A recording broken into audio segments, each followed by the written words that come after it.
సభ్యుల కోసం నివాస సముదాయాలు ఏర్పాటు చేస్తూ ఉంటే అసాంఘిక కార్యకలాపాలు జరుగుతున్నాయంటూ పేర్ని నాని చేసిన వ్యాఖ్యలపై స్పీకర్ అయ్యన్న పాత్రుడు మండిపడ్డారు.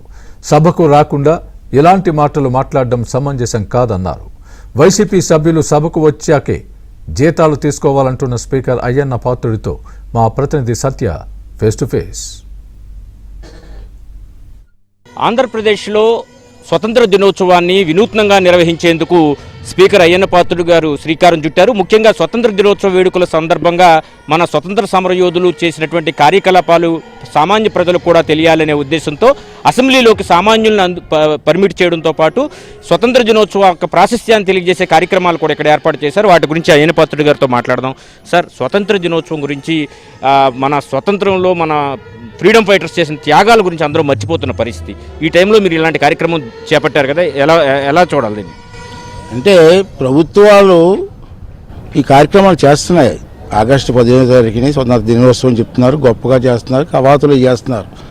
కానీ సామాన్య మానవులకి, మారుమూల గ్రామంలో మానవులకి, ప్రజలకి స్వాతంత్రం తాలూకు ఇంపార్టెన్స్ తెలియట్లేదు. ఎంతమంది త్యాగం చేస్తూ వచ్చిందండి ఇది, ఒకరిద్దరు కాదు, ఎంతోమంది.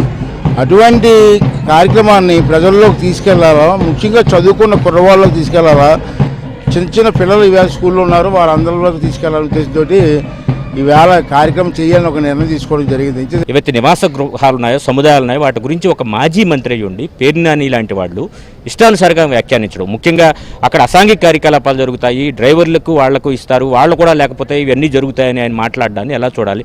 శాసన వ్యవస్థ కోసం అంత గొప్ప బిల్డింగులు, టవర్లు కడితే అమరావతిలో దాన్ని చూడలేకపోతున్నారు. ఎందుకు ఈ వ్యాఖ్యలు చేస్తున్నారు? అసూయండి, వాళ్ళు చెయ్యరు, ఇంకోళ్ళు చేస్తే ఏడుస్తారు. ఇప్పుడు అది ఆ ట్రెండ్ నడుస్తుంది ఆ గొడ్డల పార్టీలో. ఎంచేదంటే పేర్ని నాని గారు మంత్రి చేశారు. నాకు తెలిసి మంత్రి చేసిన వ్యక్తి ఎంతో హుందాగా ఉండాలండి. ఎమ్మెల్యేల కోసం మా క్వార్టర్స్ కట్టాలి, తప్పదు. ఎంచేదంటే అన్ని రాష్ట్రాల్లో కూడా ఎమ్మెల్యేస్ క్వార్టర్స్ ఉంటాయి. వాళ్ళు ఎక్కడి నుంచో దూర ప్రాంతాల నుంచి వస్తారు, కాన్స్టిట్యున్సీ నుంచి. మరి అసెంబ్లీ టైంలో ఎక్కడ ఉంటారండి? క్వార్టర్స్లోనే ఉంటారు. అది అందరికీ ఆనవాయితీ.